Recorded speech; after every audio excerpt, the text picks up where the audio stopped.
Ika-4 na kabanata. Panalangin sa gabi. O Diyos na aking tagapagtanggol, sagutin niyo po ako kapag ako'y tumatawag sa inyo. Hindi ba noon tinulungan niyo ako nang ako'y nasa kagipitan? Kaya ngayon maawa kayo sa akin at pakinggan ang dalangin ko. Kayong mga kumakalaban sa akin, kailan kayo titigil sa inyong paninirang puri sa akin? Hanggang kailan ninyo iibigin ang mga bagay na walang kabuluhan at magpapatuloy sa kasinungalingan? Dapat ninyong malaman na ibinukod ng Panginoon ang mga banal para sa kanyang sarili. Kaya kung tatawag ako sa Panginoon, pakikinggan niya ako. Kapag kayo'y nagagalit, huwag kayong magkakasala.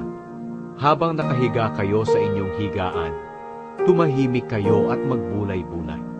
Magtiwala kayo sa Panginoon at mag-alay sa Kanya ng tamang mga handog.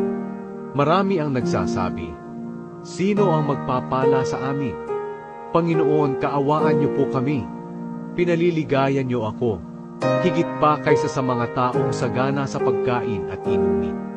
Kaya nakakatulog ako ng mapayapa, dahil binabantayan niyo ako, O Panginoon."